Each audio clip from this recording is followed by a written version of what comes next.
Dìm xui và cru nâng nhà thằng ngọc khía nhưng bán nâng độ thị rẽ nhưng trong phút cao về giá phụ dương mà bị crom môi không chừng nằm crom trên một môiในการที่การโกนcầm chui tắtชนะปีป้อมมาเป็นมวย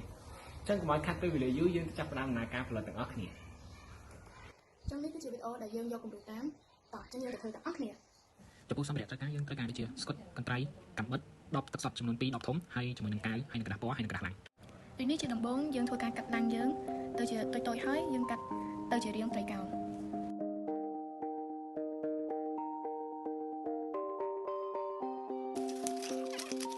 តមកទៀតយើងធ្វើការកាត់ដបទឹកយើងមួយនឹងជាពាក់កណ្ដាលដើម្បីធ្វើជាក្បាលរ៉ុកកែតរបស់យើងហើយយកវាទៅតជាមួយនឹងដបទឹកដែលនៅថ្មីហើយយើងបិទស្កុតវាឲ្យជាប់បន្ទាប់មកយើងយកกระดาษកាតុងកាត់ទៅជាខ្សែវែងៗដើម្បីធ្វើជាផ្ទាំងសម្រាប់ភ្ជាប់ស្លាប បន្ទាប់មកយើងយកស្កុតដើម្បីរុំកៅរបស់យើងដើម្បីឲ្យវានៅនឹងកុំឲ្យវាទន់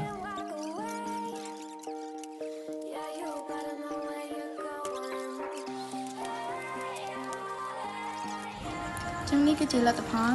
បន្ទាប់មកយើងកាត់ក្បាលខាងលើរបស់ដបដើម្បីឲ្យរ៉ុកកែតយើងមានរាងមូលបន្ទាប់មកយើងបានយកกระดาษពណ៌មកបិទលើស្លាប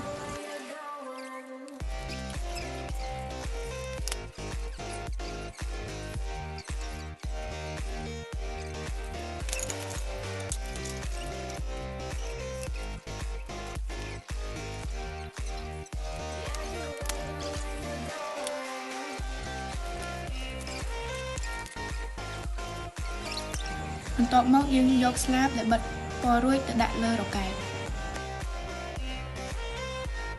រួចហើយយើងបិទស្កុតឆ្នោតឆោតវាដើម្បីជាសោភ័ណភាពបន្ទាប់មករ៉ុកកែតរបស់យើងត្រូវបានផលិតរួចរាល់ជាការស្រេច